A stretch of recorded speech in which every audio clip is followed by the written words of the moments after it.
할렐루야.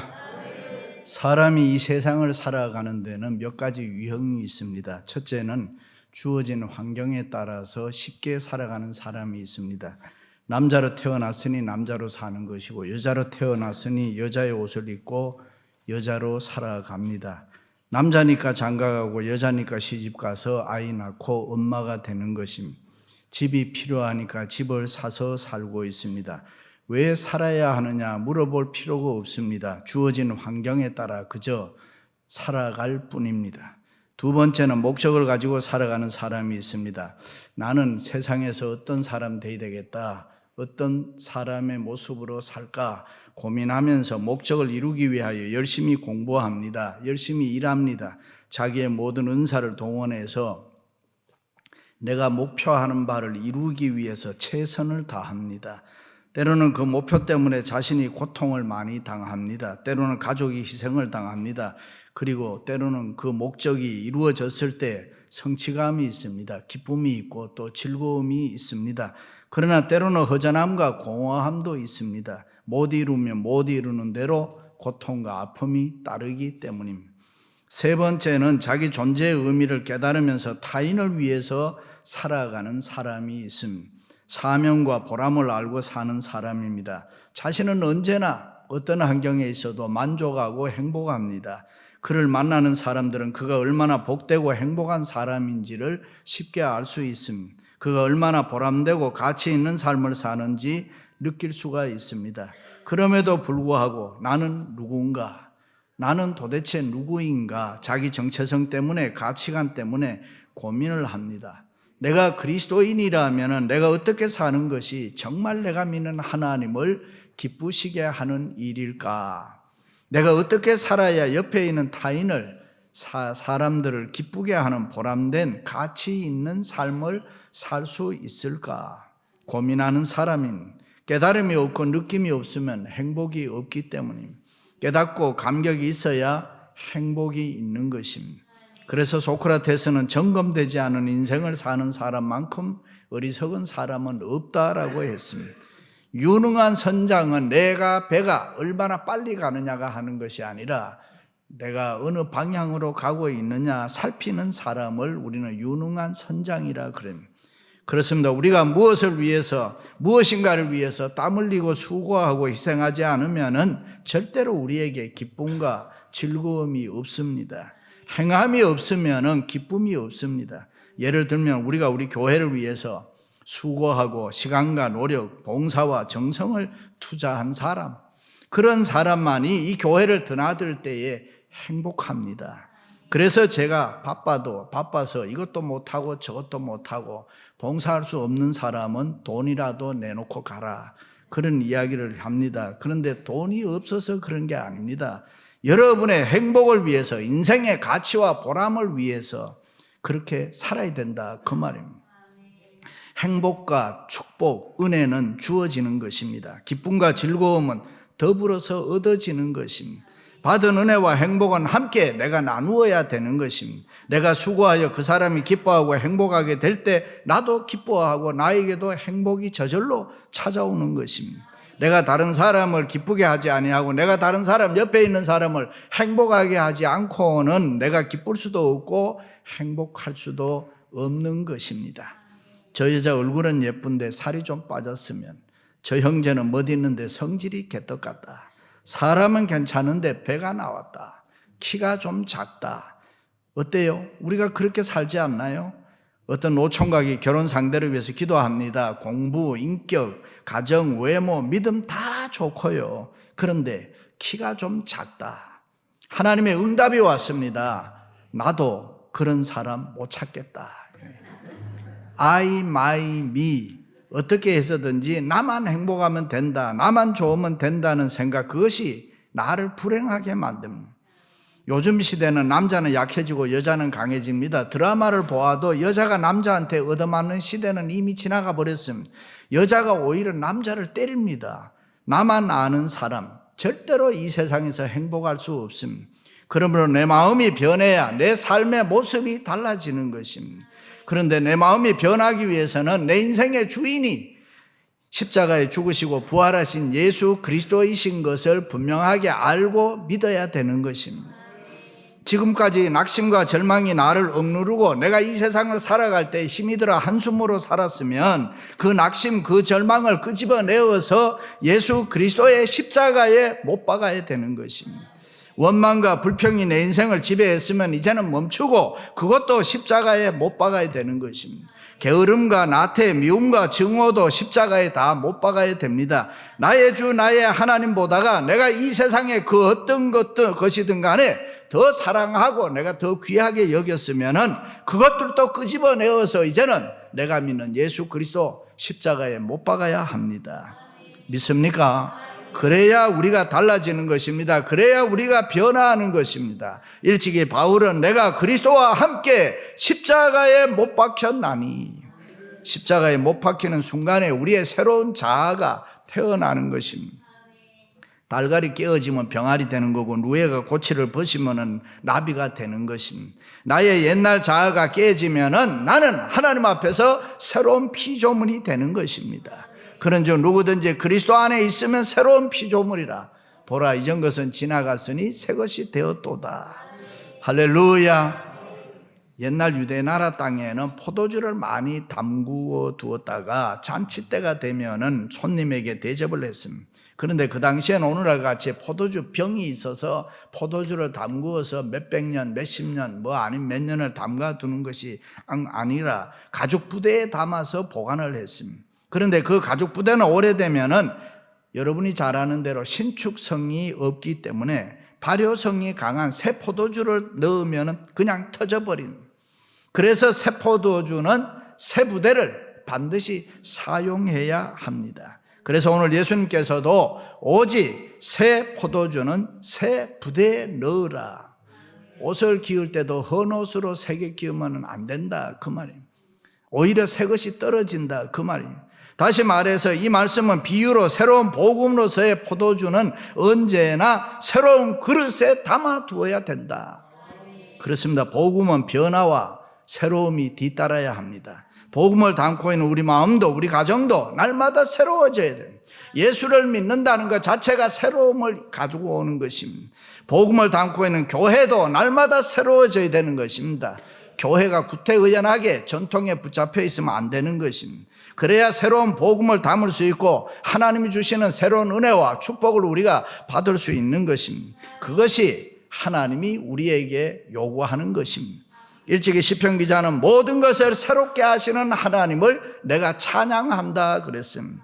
주님께서도 내가 너희에게 새 계명을 주노니 사람이 거듭나야 된다 그랬습니다. 새로움은 축복인 것입니다. 변화와 개혁은 하나님이 원하시는 것입니다.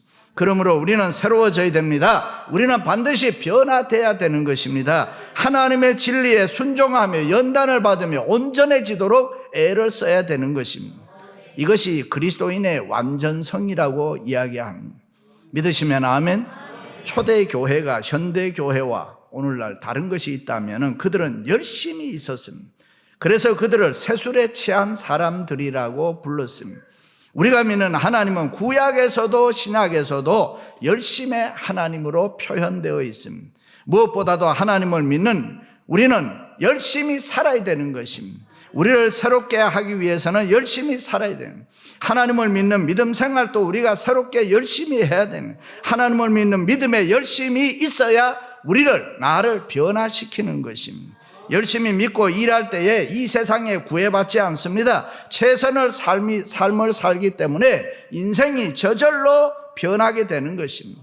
내가 오늘 변화된 새로운 삶을 살면은 내일은 반드시 하나님의 새로운 축복이 은혜가 나를 찾아오는 것입니다. 믿습니까? 생물학자들의 말을 빌리면은 인간의 모든 세포와 조직은 7년마다 다 바뀌게 된다는 것, 새롭게 달라진다는 것입니다. 무슨 말입니까? 인간의 육체도 바디도 새로워지지 않으면 안 된다는 것입니다. 어린아이를 키워보지만 어린아이는 성장하면서 새로운 것에 관심이 많습니다. 장난감을 아무리 좋아도 며칠 가지고 놀면 던지고 또 다른 것 찾습니다. 항상 새로운 것을 찾습니다. 세상의 모든 인간은 낡은 것, 일상적인 것을 쉽게 건태를 느끼는 것입니다. 언제나 새로운 것을 찾습니다. 이것을 학자들은 그리스도인의 인간관이라고 부릅니다. 그러면은 우리가 어떻게 변화해서 새술은 세부대에 담는 새로운 삶을 살 수 있습니까? 첫째는 마음이 가난한 사람이 되어야 합니다. 예수님 가르치신 산상복음 8복에 보면은 심령이 가난한 자는 복이 있나니 천국이 그들의 것임이요. 다시 말해서 마음을 가난하게 비운 사람이 새로운 존재로 천국의 시민이 될 수가 있다. 우리 한국 사람처럼 유대인들도 특별히 축복을 추구하는 민족입니다. 그들의 종교적, 사회적 생활의 기준이었던 모세 율법은 복과 하로 다 엮어져 있는 것입니다. 다시 말해서 율법을 지키면 복을 받고 지키지 않으면 화를 받는다. 그런 단순한 진리입니다. 그래서 주님이 첫 번째로 이 마음의 문제를 강조하는데 마음이 가난한 사람이 되어야 된다. 가난한 마음, 어떤 마음입니까? 하나님을 먼저 생각하는 마음을 가난한 마음이라. 하나님 중심 생활을 원하는 것, 내 마음대로 이 세상 살아가는 것이 아니고 하나님 중심으로 사는 사람. 다시 말해 마음이 가난해서 하나님만이 나의 소망이고 앙모하는 사람입니다. 매일매일 생활에서 자기의 부족을 깨닫고 하나님을 가장 먼저 만나는 그 마음이 가난한 마음입니다. 내가 아무리 하고 싶어도 하나님 영광 가리우는 일을 하지 않습니다. 그러나 언제 어디에서나 하나님을 앞세우고 하나님의 영광을 위해서 살아가는 마음. 내가 아무리 하기 싫어도 하나님이 영광이 된다라고 생각하면 나는 기꺼이 하는 사람. 좀 더 원문에 가깝게 해석을 하면은 거지가 며칠 굶었을 때에 음식을 구걸하는 마음을 가난한 마음이다. 혹시 굶어 보셨어요? 다이어트 하기 위해서 굶은 거 이야기하는 게 아니라 정말 먹을 것이 없어서 굶어 보는 겁니다. 굶은 거지가 무엇을 구하려면 먹을 것을 구하기 위해서는 구걸하는 그 절박한 마음, 그것을 가난이다. 그래서 우리말 가난하다는 말은 번역은 조금 아쉬운 것이 원문으로 보면 있습니다. 이 가난하다는 건 내 심령에 하나님으로부터 말미암아 절박함이 있어야 된다. 하나님 소유하기를 몸부림치는 사람, 나는 하나님 없이 못 삽니다. 이런 마음입니다. 또 다른 마음은 자녀를 잃어버린 부모의 절박한 마음을 가난한 마음이라. 잃어버린 아이를 찾기 위해서 부모가 정신없이 미친 듯이 이 골목 저 골목 헤매는 그 모습, 그 절박함으로 주님을 찾는 그 사람, 예수님은 그런 사람을 복되다 그랬습니다. 그러므로 우리는 절박함을 가지고 우리 주님 섬겨야 할 줄로 믿습니다. 절박한 가운데 우리가 예배해야 되고 절박함을 가지고 우리가 기도해야 되고, 하나님 우리의 모든 영혼이 이 시간 주님으로 채워지기를 원합니다. 성령으로 기름 부어 주옵소서. 할렐루야. 그렇습니다. 우리가 마음을 비우고 하나님의 무한한 능력을 받아들이는 사람은 믿음으로 변화되는 것입니다. 성령의 사람이 되는 것입니다. 영적인 사람이 되는 것입니다. 그 사람은 부패하나 우리의 속은 날마다 새로워지는 도다. 우리의 마음이 새로워지지 아니하면 고물처럼 쓸모가 없어집니다. 부정적인 마음, 완고한 마음, 교만한 마음, 경직된 마음, 새 것을 거부하는 마음, 그런 마음은 고물 인간이 되는 것입니다. 그러므로 우리의 심령이 가난해서 날마다 새로워져요. 우리는 참으로 마음을 비우고 마음이 가난해지면은 이 시간도 은혜 받을 줄로 믿습니다. 성령의 기름 부음으로 나의 잔이 넘치는 것입니다. 내가 변하기 전에는, 내가 달라지기 전에는 마음의 기쁨도, 가정의 평안도, 사업의 성공도, 교회의 부흥도 있을 수 없습니다. 그러므로 우리 모두가 다 마음이 가난해져야 될 줄로 믿습니다. 할렐루야. 두 번째는 마음이 선한 사람이 돼야 합니다. 선한 사람이 어떤 사람입니까? 주님의 뜻을 이루는 사람을 성경은 선한 사람이다. 그러므로 베풀 수 있는 사람, 줄 수 있는 사람, 선한 사람입니다. 미국에 살다 보면 좋은 일에 도네이션을 크게 하신 분들이 많이 있습니다. 유명한 강철왕 카네기는 아주 가난한 집에서 태어나 많이 공부도 못했지만은 그러나 강철을 만드는 기술을 배워서 미국 경제에 커다란 영향을 끼치면서 부자, 거부가 됐습니다. 그런데 그는 성공한 후에 자기 혼자만의 부를 누리는 것이 아니라 미국 전역에 1200개의 도서관을 설립하고 그 유명한 카네기 홀을 지어서 미국민들에게 바쳤습니다. 그리고 카네기 재단을 만들어서 지금까지도 선한 일, 그 일을 위해서 헌신하고 있습니다. 그렇습니다. 남을 생각하고 선한 일을 생각하는 사람은 자신도 상상할 수 없는 그런 놀라운 능력을 받게 되는 것입니다. 자신도 생각할 수 없는 무서운 힘, 이 무한한 가능성을 하나님으로부터 받게 되는 것입니다. 그래서 우리 교회의 비전 중에 하나가 어려운 이웃과 생활을 함께 나누자, 성도들의 고통을 함께 나누어지는 이 봉사를 강조하는 것입니다. 선한 일에 힘쓰는 성도, 선한 일에 힘쓰는 교회, 놀라운 기적과 능력을 우리가 하나님으로부터 받을 수 있는 것입니다. 선한 일을 위해서 우리가 힘을 모을 때에 하나님께서 우리에게 무한한 가능성을 주시고 능력을 우리에게 주실 줄로 믿습니다. 할렐루야. 유명한 아인슈타인은 유태인으로 프린스턴 대학에서 상대성 원리를 발견해서 인류에게 큰 공헌을 했습니다. 그의 자서전에 보면 이렇게 쓰고 있습니다. 어떻게 해서든지 선을 추구하고 우리의 아름다움과 진실됨을 모든 사람에게 나타내는 것, 그것이 우리의 인생의 철학이다. 그래서 아인슈타인은 남을 돕고자 하는 이 선한 마음, 남을 위하는 선한 사람이었기 때문에 초인적인 능력을 가질 수가 있었다. 그렇습니다. 나만을 생각하는 이기적인 사람은 완고하고 강팍하기 때문에 그 어떤 힘도 가능성도 없습니다. 그러나 어떻게 해서든지 내가 남을 돕고 싶어 하는 사람, 돕고자 하는 선한 사람은 하나님이 오늘 또 은혜를 주시고 축복해 주시는 것입니다. 남을 돕고자 하는 선한 사람은 하나님께서 무한한 능력과 힘을 공급해 주신다. 믿으시면 아멘. 조류학자들에 따르면 V자형으로 나르는 기러기는 혼자 나는 것보다가 함께 때를 지어서 나를 때 71%를 자기 힘보다가 더 많이 날아갈 수 있다. 그것은 공기대가 형성돼서 뒤따라오는 기러기들이 좀 쉽게 날아갈 수가 있다는, 그래서 함께 난다고 합니다. 근데 그들은 또 날면서 계속 우는데 그 우는 것은 내가 힘이 들어서 나르면서 힘들어서 비명소리로 우는 것이 아니라 옆에 동료에게 힘을 내라고, 격려하는, 힘내라고, 그래서 울어준다. 그렇습니다. 선한 마음으로 살고 선한 사람으로 변화돼야 우리는 더 큰 일을 할 수가 있습니다. 선한 사람이 돼야 하나님이 우리에게 힘을 주시고 능력을 주시고, 선한 사람이 돼야 우리가 천국의 축복을 맛볼 수도 있고. 할렐루야. 그래서 성경은 선을 행하되 낙심하지 말지니 때가 이르되 이르며 거두리라 그래요. 할렐루야.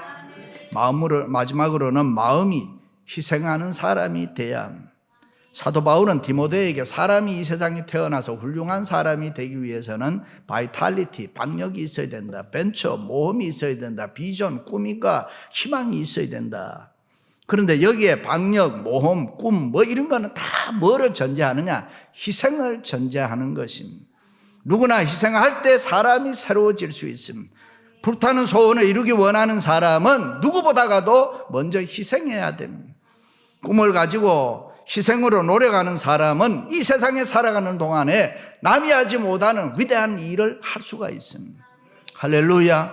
삼중고를 겪었던 헬렌 켈러는 인간적으로 보면 아무 쓸모없는 존재였지만 그가 하나님이 주신 은사를 개발하고 꿈을 가지고 피눈물 나는 희생과 노력을 할 때에 어떻게 돼? 성공적인 위대한 삶을 살게 됐다. 그렇습니다. 믿음으로 희생할 줄 아는 사람은 무엇이든지 할 수가 있습니다. 이루어질 수 없는 꿈 같은 일도 대가를 지불하고 희생하면은 놀라운 일이 나타나는 것입니다. 그래서 우리는 누구를 위해서 희생했다 힘들어할 필요 없습니다. 때가 되면 열매를 맺는 것입니다. 할 수 있거든요. 무슨 말이냐? 믿는 자에게는 능히 못할 일이 없느니라. 믿으시면 아멘.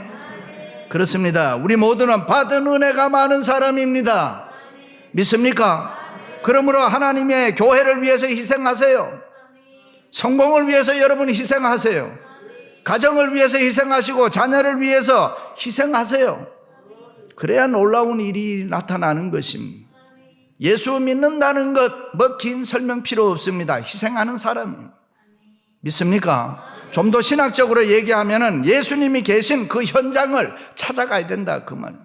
예수님 어디에 계십니까? 예수님 이 땅에 계실 때 복음 전하며 병자 고치시며 가난한 자를 도와주시며 수많은 사람들을 위로하고 격려하고 사랑으로 섬기며 하루하루를 피곤하게 사셨습니다.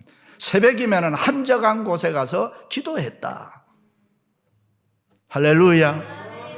어느 날 6월절 명절입니다. 많은 사람들이 예루살렘에 모여들었습니다. 볼 것도 많고 구경할 것도 많았어요.